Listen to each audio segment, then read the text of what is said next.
you. Who else could it be but your man Lou? Yeah. And overtime.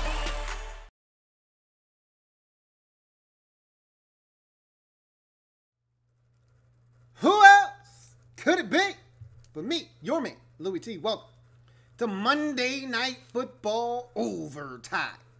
Titans, Cowboys, America's team, Jers boys at Jers World taking on the Tennessee Titans. 2, 3, and 4 teams coming off of byes, squaring off against one another. And this was a big game for both teams. Obviously, you're trying to get back to 500. Both teams in wide open divisions, although the Houston Texans, currently on a 6-game winning streak, seem to be putting somewhat of a stranglehold on that division. But no one trusts the Texans to run away with anything in that division. They're barely getting by, barely winning football games. So if you're Tennessee and you're able to win this game on the road, get back to 500, all of a sudden you look up, there's only a game and a half of distance between you and Tennessee and Houston in the division for the lead. And so you look around the landscape of the AFC South and you say to yourself, why can't we get hot? Why can't we turn it up late in the season? And why can't we run off 5 out of our next 6 or 4 out of our next 5 and make this thing interesting in the AFC South division? Why can't we win this division? The Texans, I don't think, are running away with anything. They should have lost to Denver on Sunday. And so this is a big game for them. You look at the NFC East. Come on. The NFC East is wide open. Redskins got their doors blown off by the Atlanta Falcons. The Eagles don't look the same. They seem to be suffering from a Super Bowl hangover. The Giants stink. That division wide open as wide open can be. And the good thing for the Cowboys is they've only played 2 NFC East games. They've still got 4 ahead of them, including 2 with the Eagles and 1 with the Redskins. So if you're the Cowboys, you get back to 500 in this game, and the Redskins, and you are only separated by a half a game, essentially 1 game in the loss column, 1 game in the win column. Who knows what could happen? You know, this thing is crazy. And even at 3 and 5, they're not dead in the NFC East, but it's going to be a long uphill battle and climb after falling at home to the Tennessee Titans. This is a game you had to get if you were Dallas. You can't afford to drop home games to the Tennessee Titans. Not to disrespect the Titans, but you're supposed to take care of business. And the way that this game started, you would have thought that Dallas would have jumped out to a nice early 14-0 lead, 10-0, really put the onus on Tennessee to have to scratch and claw their way back into this game. And for a Titans team that has struggled when they've gotten behind early in ball games, this could have been another one of those, oh, here we go again type of moments for them, a la Baltimore, where they got their doors blown off a few weeks ago. This could have turned into a mess had the Cowboys took those 2 Mariota fumbles and turned them into points. And if this thing had gotten to 14-0 after the first 2 possessions, I could have easily have seen the Titans check out of this football game. It could have happened on a Monday night. Instead, a big play by Kevin Byard, who then sends a nice little ode to T.O. by going and posing on the star, doing a little dance on the star, and Byron Jones getting his George Ice Teague on and knocking him off of the star to protect the validity and the sanctity of the star in the center of the field. But nonetheless, what a stop by the Titans. And they talked about the Titans having the best red zone defense in the league. Well, it showed up in spades tonight, getting that stop. That was the biggest stop of the night. You could talk about some of the stops later on in the game all you like, but that was the definitive stop. If the Cowboys are to score a touchdown, hell, even a field goal to go up 10-0 there. And again, Brett Maher, I've been mocking him all year because I said he was going to bitch up at some point. He bitched up against the Redskins. He missed a field goal early tonight. And I'll tell you what, I don't know if Dan Bailey is the same guy when I nicknamed him Dangerous Dan Bailey, because he's been missing kicks in Minnesota. But Brett Maher definitely isn't the man. That's for certain in Big D. And so that was a big miss, because you don't get anything after the long drive to start the game off. And then you turn around and D-Law with a beautiful strip of Marcus Mariota. That guy's such a stud. And my dad has already come out and said, if we don't re-sign DeMarcus Lawrence, I'm quitting and renouncing my fandom as a Cowboys fan. He really doesn't mean that, but that's him trying to hammer home the point that this guy has to remain in Dallas. He's too good of a football player to allow him to hit free agency. The Cowboys wanted to see him do it again, and that's why they franchise tagged him. He's doing it again. They need to go ahead and pay that man his money. But nonetheless, that strip led to the Cowboys getting on the board with the touchdown. They would ultimately strip Mariota of the football again. And really, that wasn't a strip. It was a bad exchange between he and Dion Lewis, but that goes on the quarterback. So in any event, you get great field position, you take it down the field, and then Dak Prescott makes one of the most boneheaded decisions of the night. That's one of those throws that you just can't make in the red zone. You cannot force the football into double coverage in the end zone to Amari Cooper as if he's Nuke, or as if he is Julio Jones or one of these big-bodied physical receivers that's going to climb the ladder and go get the football. He's Amari Cooper. Keep that in mind when you're doing stupid things with the football. And that was a great play by Kevin Byard to go and get it. He's one of the most short-handed safeties in the league, making a great play in the back of the end zone, getting his feet down. And to me, that was the play that changed the tide of this game, because the Titans then settled in after making mistakes early, after allowing the Cowboys to drive it down the field and get into field goal range on the opening possession. They settled into this game. They then drove the football down the field themselves, got into the end zone, and we had a clean slate, 7-7. It was a brand new ball game. And from that point on, I felt like the Titans really dominated this game. Although the score was 14-all at halftime, it felt like the Titans had weathered the storm and they were on the offensive. They came out in the second half, picked right up where they left off in the first half, running the football. Dion Lewis, I've talked about him. This goes all the way back to his Cleveland Browns days when I tried to tell anybody that would listen, this guy is legit. Man, is he good. The only problem with Dion Lewis in his Cleveland Brown days and even into New England was injuries. He could not stay healthy, but I said Dion Lewis is legit. And if I'm not mistaken, he broke into the league with the Eagles, and you could even see it back then. He was scary. And I said, this guy has it.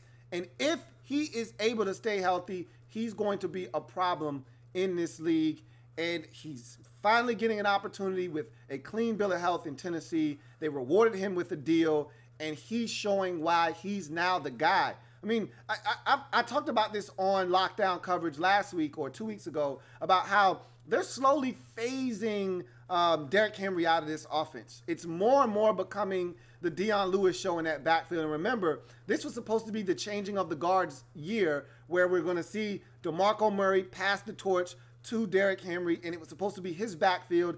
And Dion Lewis was supposed to be getting the table scraps, the leftovers, the third down snaps. Well, Dion Lewis is taking the first, second, and third down snaps now, and he's the guy in that offense. But he really fits what Matt LaFleur wants to do. And speaking of Matt LaFleur, I thought that this was the Titans team I was going to see all season long when he took over as offensive coordinator. I'm very familiar with Matt LaFleur. He was in Washington. I've seen this guy. He was in Los Angeles with Sean McVay. Again, he's a disciple of Kyle Shanahan, Mike Shanahan, and all of those guys. He comes from that tree, so to speak. And so I kind of knew what to expect from him going into this job, and I expected Marcus Mariota to flourish under his tutelage and his play calling. Haven't really seen the variety and the things that I thought I was going to see. You saw a lot of those things in this game, and it seems like that bye week gave them an extra week to prepare, put some things in, and they were a lot more comfortable in their play calls. Mariota looked decisive.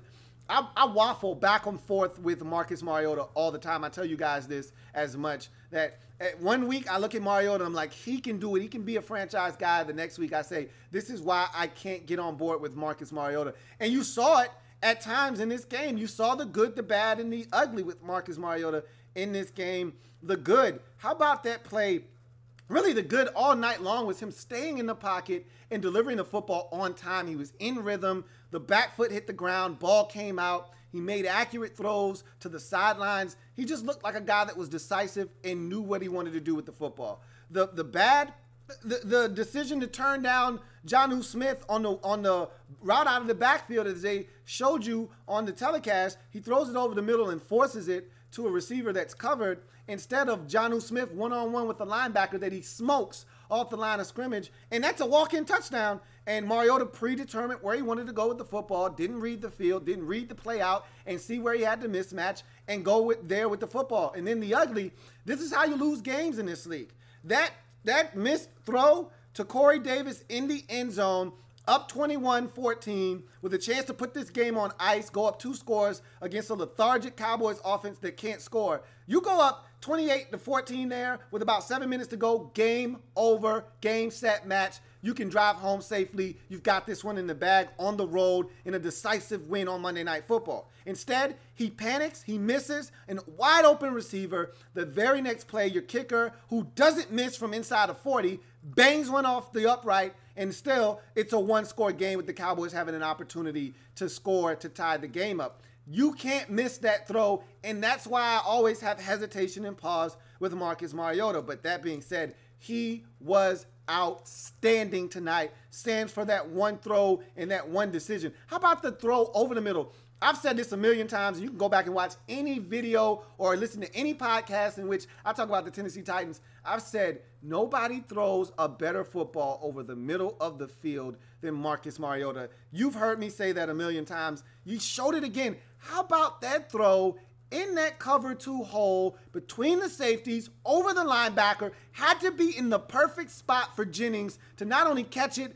but be able to protect himself and not get killed in between 3 Cowboys defenders. You can't go up and hand that football to him any better. He breastfed Jennings there. That is as beautiful a throw as you can make in that situation. No one has better touch nor accuracy over the middle of the football field than Marcus Mariota. And so you saw that on full display on that throw. Love when he throws the football over the middle of the field. Haven't seen it as much this season because of the injury to Delaney Walker, but Marcus Mariota throws a great football over the middle of the field, and he did it again tonight. And so I just thought he was masterful in his understanding of the offense, understanding of what the defense was trying to do, not using his legs too soon, but using his legs when he needed to. How about the ball handling down by the end zone on the shovel pass to Jonnu Smith for the touchdown? How about the ball handling there to have the ball in the belly of Dion Lewis until the very last moment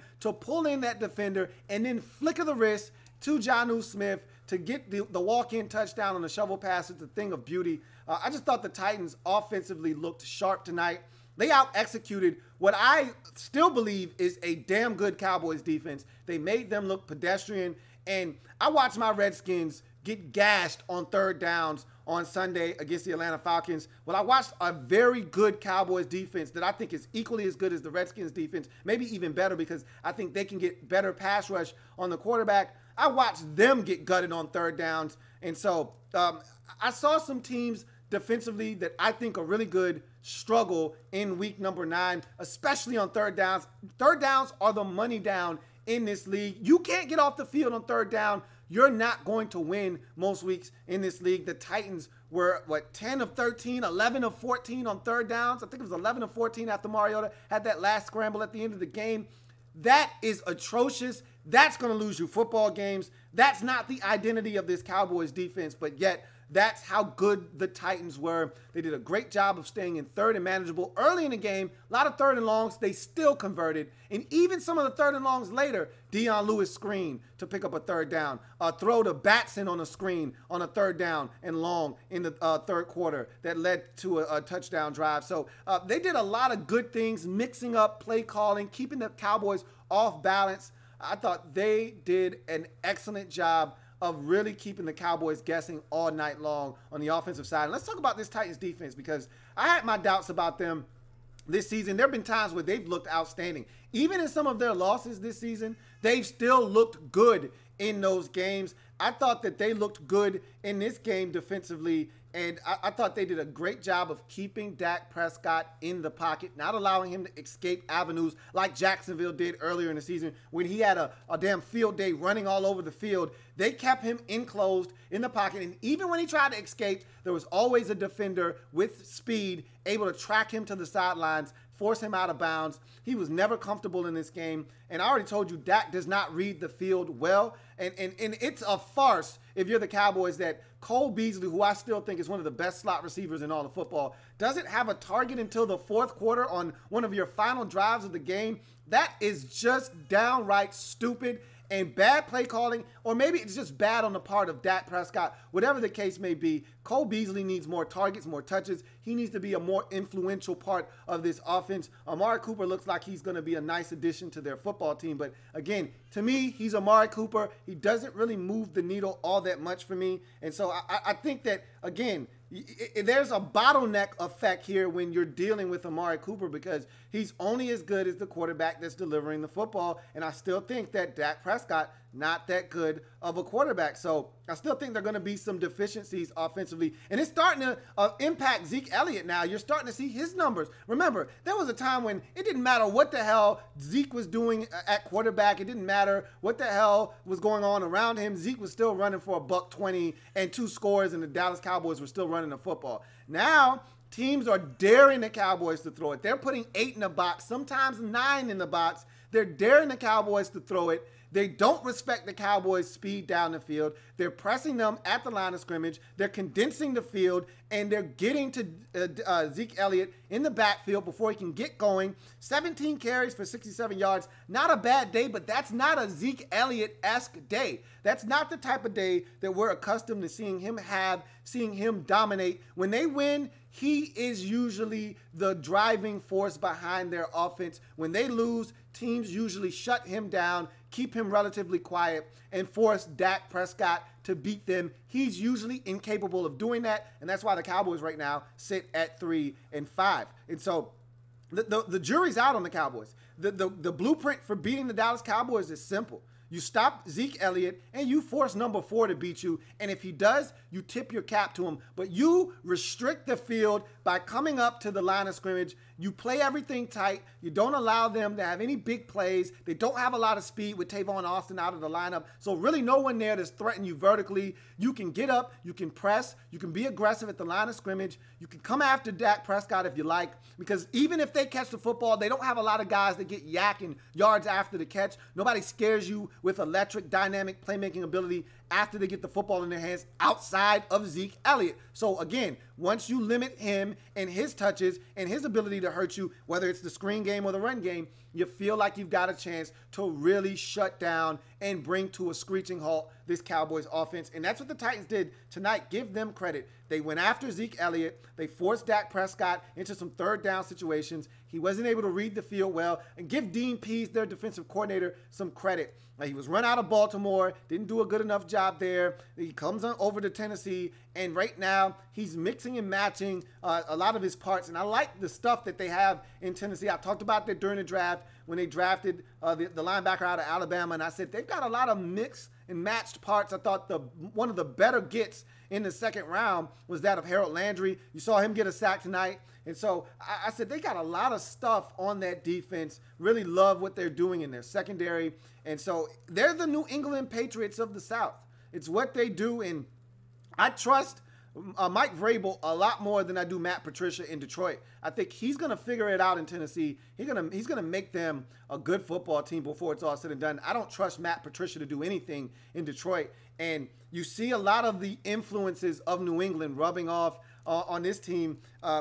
Obviously, the roster is laden with expatriates, whether it's Dion Lewis or it's the 2 corners in Logan Ryan and the Super Bowl corner. I forget his name, but you know who I'm talking about. Also, you've got a few other players. I can't remember a bunch of them, but there are a number of New England Patriots on that team. But the thing that I like is there's certain principles that come with being in that whole system in the New England Patriots way. That third down situation where they go up to the line of scrimmage quickly, snap the football, quarterback sneak, that's straight out of the Tom Brady book of converting a third and short. Like Tom Brady does that better than anybody else.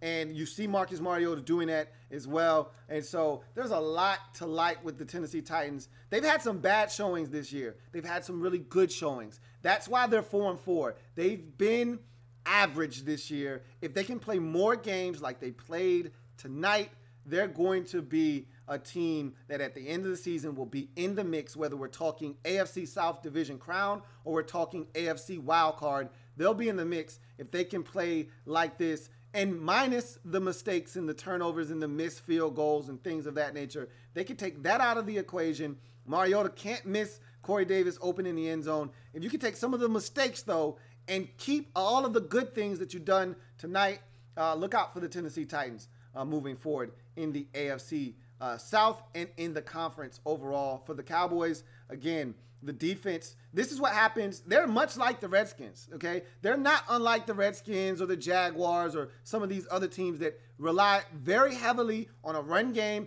and a defense that keeps them in ball games. If you rely too much on your quarterback, you're going to find yourself in some precarious situations. The Cowboys are no different. They cannot sustain offense without Zeke Elliott being effective, and they can't beat teams when they get to the high 20s, when they get into the 30s. That's not how the Cowboys are set up. If their defense struggles like they did tonight, they're going to struggle because they need their defense to get off the field, to create turnovers, which they did early in the game, and the Cowboys didn't take full advantage. But they need their defense to be able to get off the field on third downs, to create short fields. For an offense that is offensively challenged, they need their defense to step up. And like I said, like the Redskins, like the Jaguars, and some of these other teams out there that have to have a run game in their defense being effective, if those things don't happen and you start having to get into a shootout or into a game where your quarterback has to put the team on his shoulders, you're going to be in for a long, long day. And that's what you saw in this football game. And that's who the Cowboys are. I've talked about it already. I've talked about it on numerous occasions. That's who they are. That's their DNA. They have to play defense. They have to run the football. They have to stay balanced. They didn't do that tonight. And the predictability of running on first downs, Redskins suffer from the same thing. Again, when you're built the way that the Cowboys are built, this is some of the problems that you run into. And when you have an off night, and you heard Jason Witten say it a number of times, there isn't a large margin for error when you play this style of football. In today's NFL, where teams are throwing the football 45, 50, 60% of the time, and they're coming out in 3 and 4 wide receiver sets, and they're spreading teams out on 3rd and 1 and 3rd and 2. It's turned into a passing league, and we saw how many teams scored 35 points yesterday before the half. Carolina did it. The Bears had 21 or 28-0 lead at halftime. We saw the Saints score 35 before halftime. We're seeing points be scored at an alarming rate this year, and yet teams like Jacksonville, Baltimore, Washington, and Dallas are throwback teams where they want to run it. They want to play defense. They want to grind you to a halt, and they want to keep the score low. Well, you can do that and win in this league, but you better be great at it, and you better not have an off day, or else these types of contests will happen. You're not beating many teams in this league scoring 14. You're just not going to do it, which is the problem I have with the Redskins, which is the same problem I have with the Baltimore Ravens, which is the same problem I have with the Jacksonville Jaguars. All of those teams are capable of beating anybody in the league, but all of those teams are capable of getting their doors blown off by anybody in the league. Why? Because they're so reliant on a run game and a defense that if those things don't come through for them in any given game, it can get ugly fast. We've seen Jacksonville blown out this season. We've seen Washington blown out this season. We've seen Baltimore blown out this season. And now tonight, I wouldn't necessarily categorize this as a blowout per se, but they were thoroughly dominated in this game, especially in the second half where the Dallas Cowboys. And this is what can happen when you don't have the type of balance and when you don't have the type of dynamic passing game that is really necessary in today's NFL. And the Cowboys right now are lacking that. That's why they went out and made the move for Amari Cooper, even though I don't think it's going to help them necessarily because, like I said, bottleneck effect. There's only so much Amari Cooper can do when the quarterback and even some issues up front. La'el Collins stinks. All right. So does Connor Williams. All right. They've got issues up front. All right. La'el Collins and Connor Williams are good for at least one ass whooping a game where they either hold or they just get beat. It happens at least once a game. So they've even got issues up front. And now with Sean Lee getting injured, they're going to have issues on defense as well. But this is why you drafted Leighton Vander Esch. for this exact moment. You saw it earlier in the season when Lee went down with the hamstring, missed about 2 or 3 games. He's probably going to miss another 2 or 3 games. And this is why you drafted Leighton Vander Esch in the first round, because you knew that it wasn't a matter of if Sean Lee got hurt. It was only a matter of when and how and for how long. And so another hamstring injury, Sean Lee probably going to be on the shelf for the next 3 to 4 weeks. Let's get to your comments in the comment section. So let's see. We go all the way back to the top. And we start with Atlas says, how about them Cowboys? LOL. Cooper looked good. He said Cooper looked okay, but man, I can already hear the fire Garrett chants. 10 of 13 on third downs defense. Shaking my head. I think they were 11 of 14 if I'm not mistaken, but 10 of 13, 11 of 14, it still is hot garbage any way you slice it. It was rough for them on third downs, and not used to seeing that from the Cowboys defense, to be honest with you. Really was surprised the Titans had so much success. And it wasn't like it was a steady diet of 3rd and 2, 3rd and 4, 3rd and 6. It was more of that in the second half, but there were some 3rd and 9s, 3rd and 8, a bunch of 3rd and 8s that the Titans were able to convert. A couple of 3rd and 9s, 1 3rd and like 12 that they got on the screen. So the Cowboys really struggled tonight. JP says it's always a good day when the cow turds lose. Derek B says this sure takes the sting off that Falcons loss. It was nice to see someone else's defense give up 3rd down conversions all game long. HTTR. Yeah, I talked about that at the top of the show. That it reminded me of watching the Redskins yesterday versus the Atlanta Falcons, where they just could not buy a defensive stop on 3rd downs. Cowboys struggled mightily in that realm as well tonight. The 20th Mike says, yo, what's popping? It's been a while, but who's the best team you think in the NFC East right now? Who has the best chance? Still think it's the Redskins. That hasn't changed, even though they've got some really big injuries. I want to see how this team bounce back. They're at a crossroads.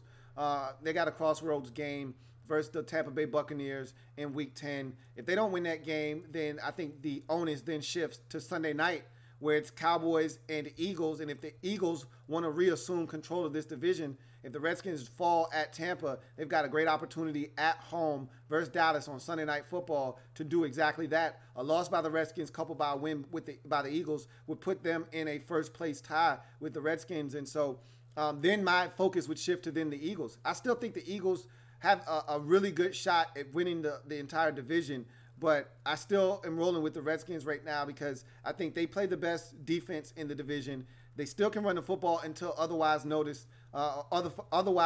notified. But again, losing Brandon Sheriff, losing Sean Laval stings up front. We'll see what adjustments. I think Ty and Secchi may be playing guard, but we'll see what happens. Nonetheless, Atlas says, I already can hear Skip Bayless crying about Sean Lee getting injured, and that's why the defense didn't show up tonight.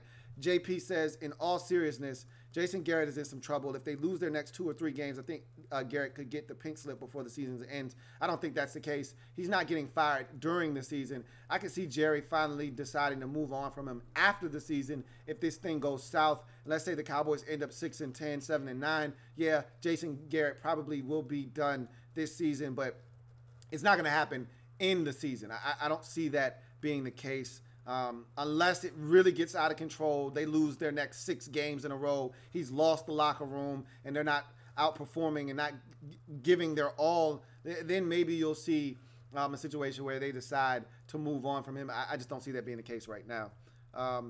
Tyler Rodriguez says, I saw a team give up there tonight, Lou. I didn't see that. I didn't sense that from the Cowboys until Mariota scored that last touchdown. That's when they realized, with the way our offense stinks, we can't score 14 points in 5 minutes. It was 4:44 left on the clock when Mariota jaunted into the end zone to extend it to a 2-score lead at 27-14. They tacked on the extra point. They knew they weren't coming back at that point. They haven't scored for the most part all night long. They hadn't scored all second half. They scored a touchdown early in the game. They scored at the end of the first half. They didn't even come remotely close to scoring in the second half. They knew they weren't going to score 2 touchdowns in a matter of 4 minutes and 44 seconds. So that's when you started to kind of see the doubt creep in on the defensive side. But I didn't see a team that gave up tonight. 20th Mike says, if the Cowboys lose their next 5 games, do you think they should lay off of Jerry? Okay, I don't know what that is, but they're not going to lose their neck. They're too good defensively to lose 5 straight games. I just don't see that happening. I'm sorry. For those of you hoping that happens, they just play too good a defense. All right? They're going to win a game or 2 out of their next 5, and they got a tough stretch. Saints, Falcons, Redskins, Eagles. I don't know if they have the Giants in that mix or not. I would be led to believe that the Giants would be their final game of the season because I think the Redskins play the Eagles in Week 17, so that would leave the Cowboys playing the Giants. But they've got a tough stretch, no doubt about that. But they're going to win a game or 2 in there because their defense is too good.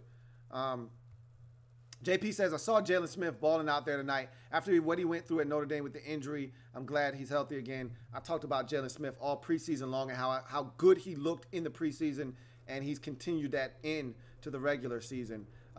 Dark Sealer 1995 says, Dak Prescott is Alex Smith 2.0. He needs a great running game to look decent, and even then he's still mediocre, noodle-armed quarterback. I wouldn't be as harsh with the criticism of being a noodle-arm quarterback, but he doesn't have that strong of an arm, but it's strong enough.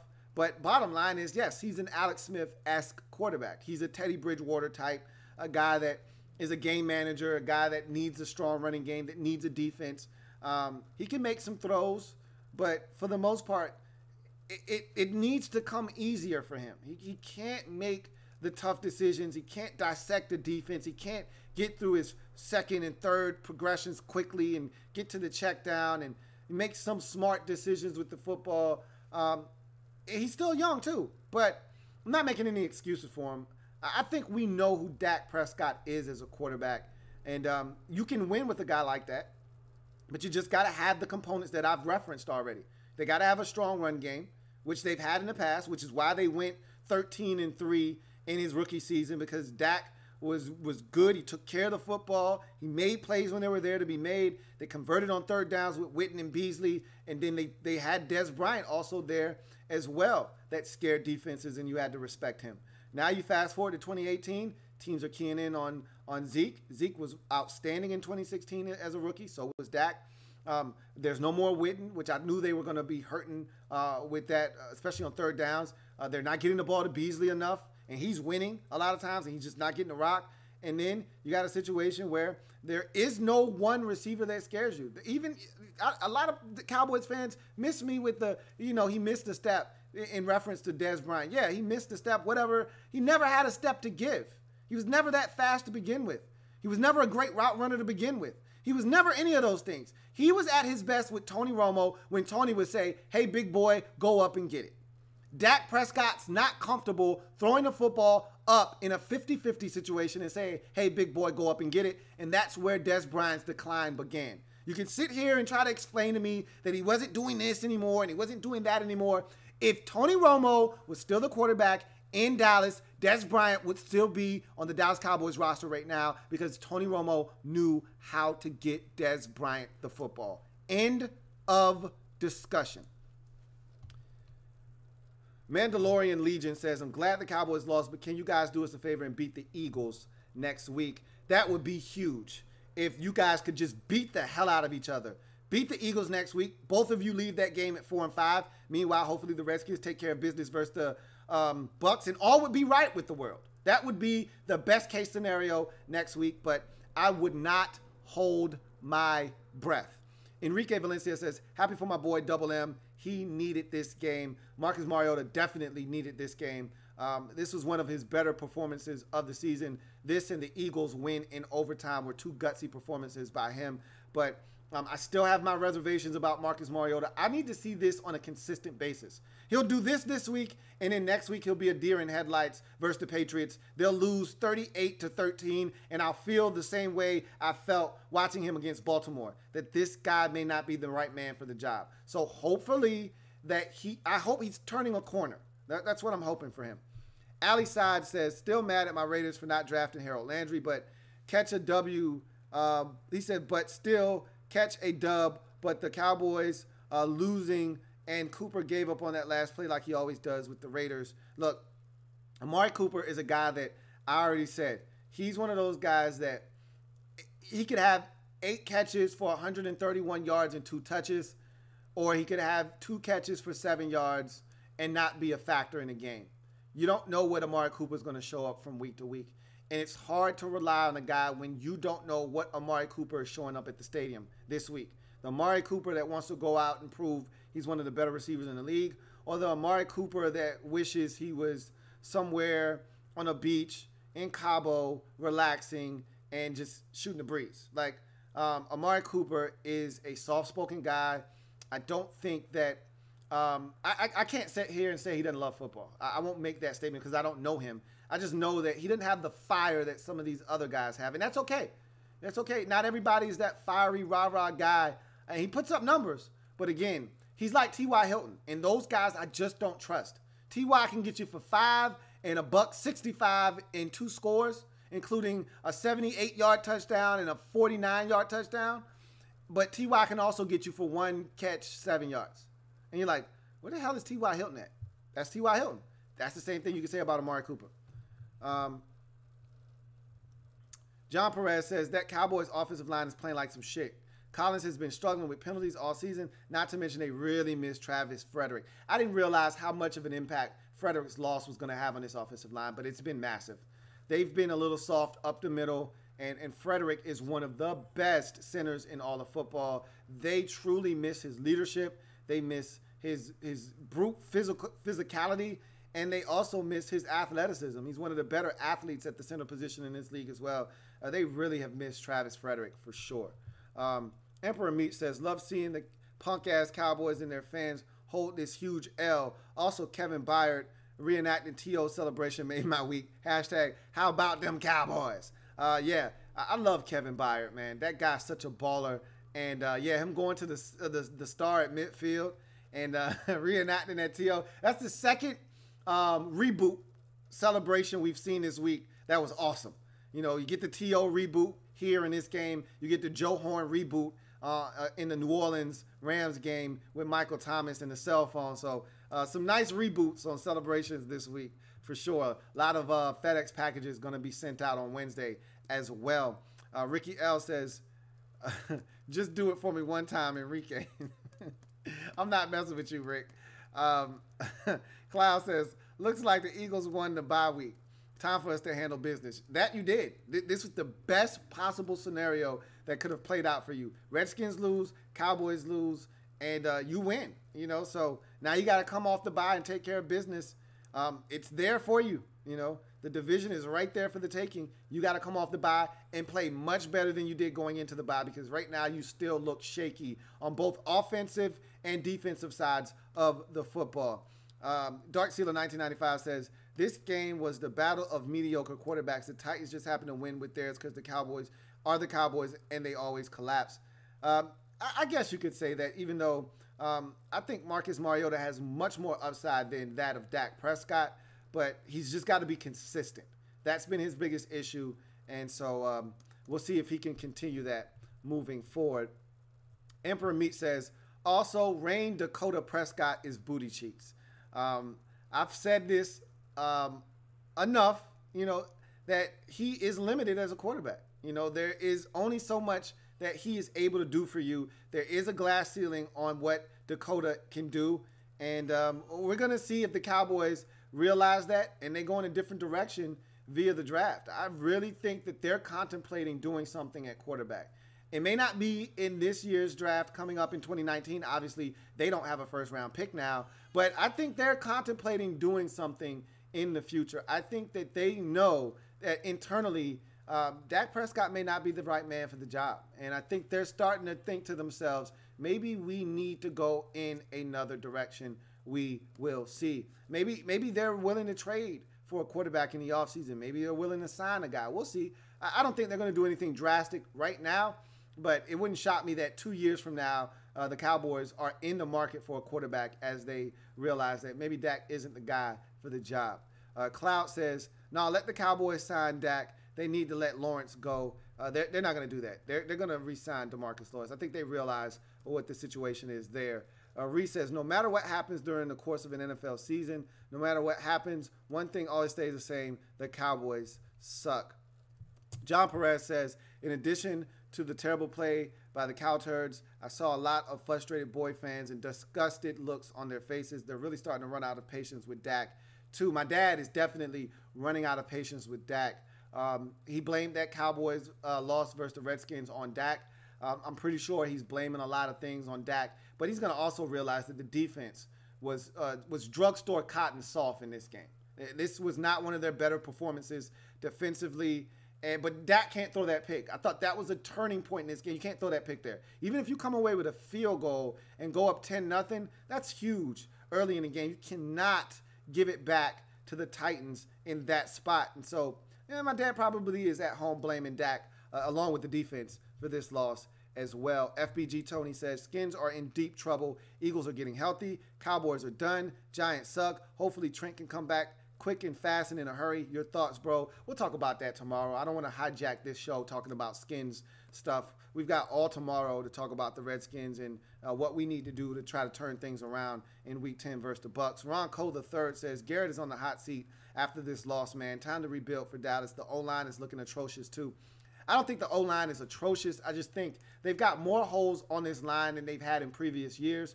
You get Travis Frederick back. I think that would help out a guy like Connor Williams immensely. I think you do need to potentially upgrade. And I really think that when it's all said and done, you may be better off taking La'el Collins, moving him back to guard, and taking Connor Williams and giving him a shot at right tackle.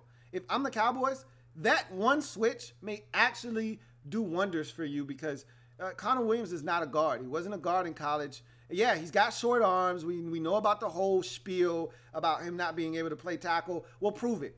I would make the switch because La'el Collins is hurting you at tackle. He's a guard in this league, and he was a damn good one for them last year. Yeah, there were some penalties and some things and some issues, but they're much more noticeable out in space at tackle than they are at guard. I just think you need to make that switch and see what you have, and maybe you can fix two positions with one move. If not, then at least fix one of the positions by moving La'el Collins back to guard.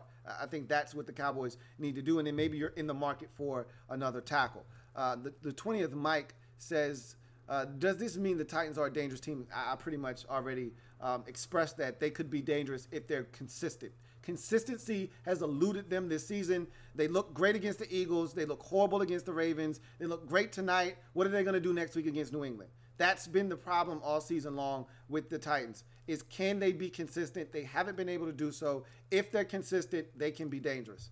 Reese says, Mariota was doing his thing out there. He looked sharp. Sure did. Cloud also says, I think Mariota needs a consistent receiver. He gets that. I think he'll be fine. What do you think Corey Davis is? I love his maturation. I love the way he's coming along. People forget they love to write guys off. He's a second-year wide receiver, and I think he's starting to ball for the Tennessee Titans. I like the fact that he's coming along, and now they've got a young duo there with Mariota having a young pass catcher and Davis. That's why they drafted him high. I think he's a true number one, and I think that they're going to have some plays down the road and some chemistry that they can build and really make some beautiful music together. So I think that if he can get Delaney Walker back next year healthy, and you couple that with another season under the belt of Corey Davis, they got some young receivers out there. I think they've got some stuff. Reese says, is John Harbaugh still a good coach, Lou? Could he benefit from a new start? I'd be intrigued if the Ravens cut him loose. Yeah, he's a good coach, and your team would really benefit from a guy like John Harbaugh. And I think he'll be on the streets if the Ravens don't get it together. I think the Ravens will hit the reset button, new GM, new coach. They'll allow the GM to come in and pick the coach. I talked about this on Lockdown Coverage, which will be posted about an hour after this is over with. I've got to put the finishing touches on it. It's done already. I just got to process it and upload it. So Lockdown Coverage will be up. And I pretty much talked about that during Lockdown Coverage. So John Perez says, what did you think of Amari Cooper and his Cowboys? He was fine in his Cowboys debut. I didn't think he was that bad. I thought he was solid. Thought he ran some sharp routes. He's Amari Cooper. He did everything that I expected him to do. But again, he's not going to get the football enough. Why? Because there's a bottleneck, as I said earlier, with Dak Prescott. There's only so much you can do with Dak at quarterback. So Mr. Rich says, should Jason Garrett be fired? Not in season, but I think eventually if this season continues to go in the direction Through 8 games, they're 3-5. If we double that, let's say that we extrapolate 3-5 throughout the rest of the season, that would double and make it 6-10. He's gone. He's done. I think Jerry's had enough. Remember, Jerry was very critical of him after the Texans game. Thought he was too conservative in that. I thought Jason made the right decision. Texans were struggling on offense. Your defense was playing a hell of a game. You pin them deep and you try to get a stop. Unfortunately for him, his defense didn't get that stop, and they ultimately went down the field, got in the field goal range, and won the game. But I thought it was the right decision to punt. But Jerry was hypercritical of him after that, saying that he was too conservative, not going for it on 4th and 1, and they ultimately lost that game. I think that if they don't win this year, Jerry is going to move on. And they've got some young, talented coaches on their staff that may be promoted. Maybe they go outside the organization. We'll see. Reese says, I wouldn't be too worried about my Bucks on Sunday if I were you, Lou. We are experts at finding creative ways to lose. Yeah, we can score points, but our defense can't stop a parked car. I hear you, bruh, but we don't score points. Last time I checked, we aren't scoring over 20, 23 points. So as long as you can score 28, you got a great chance to beat us. If you come down to our level and you play in our ballpark, in our sandbox, and you're down in the teens and the low 20s, yeah, we'll beat you. But if you can score 28, which is what you've done over the last month or so, you should be fine against the Redskins. So you guys got a chance for sure. No doubt about it. JP says, should Aaron Rodgers get the hell out of Green? Nah, he's not going anywhere. He's a lifer. Emperor Meat says, Zeke had 17 carries, 61 yards, not 67. Oh, I must have put the wrong number up there. Don't give that scrub any more yardage, bro. He's not a scrub. Don't do that, okay? You better respect that man for what he is. He's on a team that is limited right now. Do not disrespect that man. You know better than that. Reese says, remember when Vince Young said Harold Landry's name wrong? Yeah, I do, man. And the bad part is that's a common name. It's an easy name. Vince just can't read. That's terrible, man. I was trying to think of that movie when he said he can't even read. I can't remember what movie it was. It might have been Big Daddy, where was it Big Daddy where he said he can't even read, and he popotamonymous. Anyway, man, John Perez says DeMarcus Lawrence is literally wasting all of his good years playing for Dallas. He's good, man. He's a stud. You know, we'll see if they can get it together. That defense is actually pretty good, though. Captain Spartan says, who's winning, Duke or Kentucky? I'm a Duke fan. Why would you even ask me that? Let's see.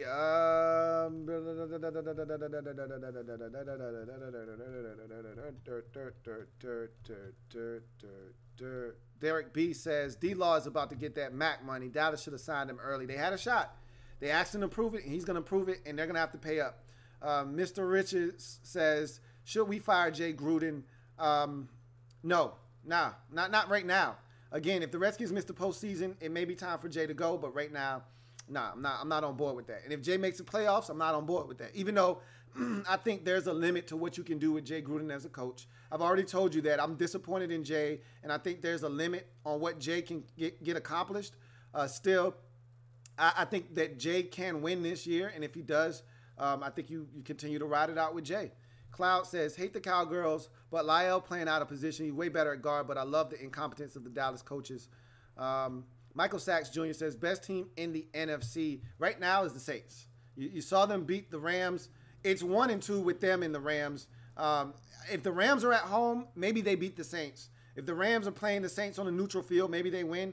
But the Saints at home may have the best home field advantage right now in football. It's tough to go into New Orleans and win. Tampa Bay did it, but you're going to be pretty hard-pressed to go into the Superdome and win right now with the way that they're playing football. Captain Spartan says, whatever happened to Corey Davis? I know it's early, but he's been a disappointment. Again, I don't know what you guys are looking for from young players. You know, I can't listen to anything you say anymore, Captain, anyway, because you're still talking about the Steelers tanking this year. So I can't even buy into anything you say anymore. You've lost a lot of credibility with me. Your Steelers are 5-2-1, but yet you're tanking every week if I listen to you. Nathan Clark says, as a Cowboys fan, I'm extremely disgusted that this guy Dak is the reason why Romo, I know he got hurt, and Dez aren't on the team anymore. That's facts. And it's a shame because like I said, I still think Tony Romo could play right now. Tony could come out of the booth right now, and if you put if you put Dez back on the roster with Tony Romo, with this team as it's constituted right now, I guarantee the Cowboys would be a playoff team. I guarantee it. Tony Romo understands coverages, he understands defenses, he understands what he needs to do, and he understands the limitations of his team, and he'd get them into good plays. They would be so unstoppable with the way their defense. The one thing Tony Romo never had access to in Dallas was a dominant defense. They've got a dominant defense, although it didn't seem like it tonight. Trust me, the Cowboys are good on defense. And if Tony Romo ever had access to that, with the way they can run it, remember what he did in 2014, and that was without a responsible defense. With DeMarco going over 1,800 yards and Dez lighting it up. Remember what they did in 2014? If not for the Dez no catch in Green Bay, they might have went to the NFC Championship game and gotten to the Super Bowl. They were that good that year. Anyway, Buffalo pregame says, next Monday night is Giants 49ers. Why is that even scheduled? Because they thought the Giants were going to be good, and they thought that Jimmy Garoppolo would still be playing quarterback for the 49ers. That's why. Buffalo pregame says, if you had to pick the worst problem with the Bills, what would it be? People in Buffalo believe that no quarterback in the NFL would win with this team. Getting rid of Tyrod was your biggest mistake. I told you that way earlier in the season. Tyrod was winning with the same garbage you're putting out on the field. Right now, Tyrod was winning with it last year. Tyrod went 9-7 with the same trash you have on your team right now. Same trash. Nothing changed. Same garbage-ass receivers, same lackluster tight ends, and Shady McCoy. He won 9 games with the same trash-ass offense. The defense is still good. They're still good. Listen to me. The Bears scored 41 points yesterday and had 160 total yards of offense. How do you score 41 points? Listen to my lockdown coverage to understand how you score 41 points and only have 160 yards of total offense. Getting rid of Tyrod Taylor is the answer to your question, though. I told you that before already. Michael Sachs Jr. says, Dez getting a workout with my Saints. What do you think? I'd love it because he'd get the football and he'd be a difference maker. It'd be a great fit for him because Dez can't go anywhere where the quarterback situation isn't legit. He's got to be on a team with veteran presence, with a guy that can get him the football when he's open. Drew Brees can do that. And if it's not going his way, Drew Brees will say, hey, sit your ass down and shut up. Sean Payton's not afraid to tell him sit his ass down and shut up. And if, worst case scenario, he wants to act bad, they'll cut his ass. Like, they've got a good thing going in New Orleans, and they smell it. They smell blood in the water. They smell an opportunity to go after another Super Bowl championship. That's why they're bringing in Dez, because he's a difference maker out there. And they know that teams eventually are going to catch up to Michael Thomas. They understand that teams are looking around the league and saying, are we going to let Michael Thomas have another 12-catch, 211-yard, 2-touchdown game? Or are we going to go out there and we're going to double him, bracket him, take him away, and force the rookie to beat us? To force one of these other guys out there, Austin Carr, to beat us? Nah. Go get Dez Bryant, and you'll be able to have another guy opposite him take some of that attention away from him. Buffalo pregame says, if Tony Romo was with the Cowboys right now, he would be hurt. His back would be all messed up. Great mind, but needed to retire. Yeah, he needed to retire. I agree with that. But if they could keep him upright, if he were able to stay healthy, he would be an upgrade. Trust me. Gregory Lightbody says, as a Redskins fan, would you rather face Winston or Fitzpatrick next week? I'd much rather face Winston. Fitzpatrick scares the shit out of me. Even though I know he doesn't mind turning it over, he's got, I swear, I love Fitzpatrick. I told you, Fitty is one of my favorite quarterbacks because with him in the game, something is going to happen. And he's not afraid to put his body on the line. He'll dive for a first down. He's literally got a one-track mind. And he's got selective memory. He makes a mistake. He doesn't give a shit. He'll come back the next play and shred you after throwing a pick six. He'll come back the next play and throw a 75-yard touchdown. Like, he doesn't care. He's been through it all. He's seen it all. He's done it all. There isn't anything he hasn't already done. He's already humiliated himself in this league. He's already been at a press conference with a gold chain on and shades and been balling and saying that we need to stay humble. He's done it all. He doesn't give a shit. So he scares me. Winston, he's fragile-minded. You get him to make a mistake or two early, and it could turn into 4 interceptions. You know, he'll make mistakes. He's not athletic. I know where to find him. Fitzpatrick on 3rd and 7 will scramble for 8 on your ass and dive and pick up the first down. I'd much rather face Winston. JP says, that Titans defense was feasting tonight. If they keep adding pieces, they could be a dominant defense for the next 10 years. 10 is a big number, but with the young talent that they have, with the nice infusion of veterans, they could be a good defense for the next 5 years for sure. Gregory Lightbody also says, what if Ryan Fitzpatrick wasn't the backup quarterback? I don't even know what you're asking me. Hopefully the Redskins can catch Fitzpatrick as soon as the magic runs out. I hope so too, man. I mean, if he's got it going, we could be in trouble. Reese says, my team is beating me down, Lou. I'm exhausted just watching them. They've beaten me.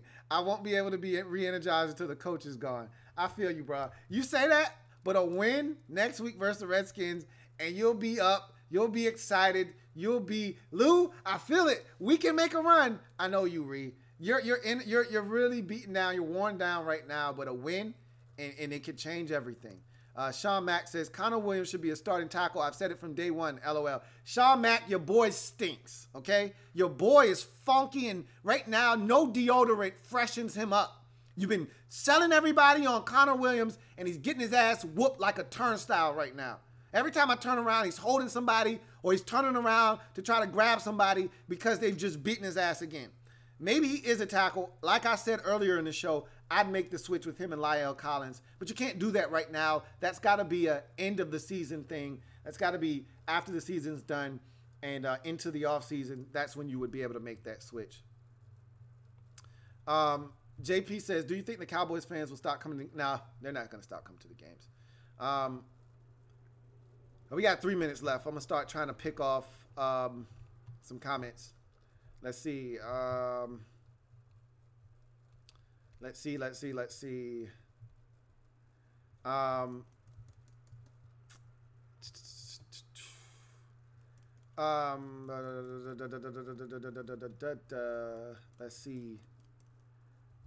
says, if the Saints get the #1 seed, I'll be pissed. They are legit.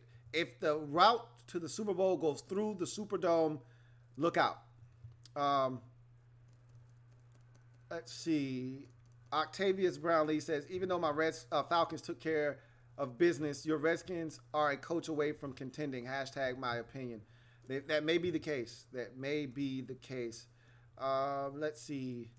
Yin Yang Domain says, Fitz has not lost against us. How do we win this game? You just got to hope that we're able to break the streak. We broke it against Cam Newton. We broke it against Dak Prescott. We weren't able to break it against Matt Ryan. We'll see. Sean Mack says, Fitzpatrick is a Harvard graduate as well. He's smart, and he does things that makes players want to play hard for him. Absolutely. He plays balls to the wall. He gives you everything he's got. That's why players rally around him. That's what makes him scary. I'd much rather have Winston out there. Fitzpatrick is just so dangerous. Let's see. Buffalo pregame says Terrell Owens said that the best quarterback he ever had was Ryan Fitzpatrick. That's crazy talk, but Terrell Owens played with Steve Young. Come on now, a Hall of Fame quarterback. But Ryan Fitzpatrick, I'm telling you, man, players love him, dude, and you see by the way they go out and play with him and for him. JP says, if we want to beat Fitzpatrick, just force him into a bunch of soul-crushing pick sixes. And even then, like he did against the Steelers, he'll still come back and rally his team. He's never dead, man. The dude is like one of those hard-back bugs that you step on, and it's still just going. It's still chugging along, and he's hard to kill, man. Dude is the reason why he's been in this league so long and on so many different teams. It's just, you can't kill him. Sean Mack says he's out of position, bro. Whatever you say, man. Whatever you say. I've already said they need to try him at tackle, but if he's not a good tackle, well, what the hell is he? In any event, that's it. We've hit the hour mark. Thank you guys for joining me. Big win for the Titans tonight to get back to 500 at 4-4 with the 28-14 victory. Meanwhile, for the Cowboys, tough loss. They're not dead. They're 3-5. Yeah, it's a long uphill climb. And I told you, only one team is getting in from the NFC East. If you don't win the division, you're not getting in. It's a one bid division. So the Cowboys won in. They're going to have to win the division. Going to be a lot tougher after this loss, but it's not impossible. It's not impossible. We'll see what happens. But a big win for the Titans. They get it done. And Mariota looked sharp. So did Dion Lewis. And so did Corey Davis. And so did that Titans defense led by Wesley Woodyard and Byard with the big pick to really settle the Titans down. I'm your man, Louie T. Thank you for joining me. If you haven't already done so, like the video, subscribe to the Louie T Network for more great content.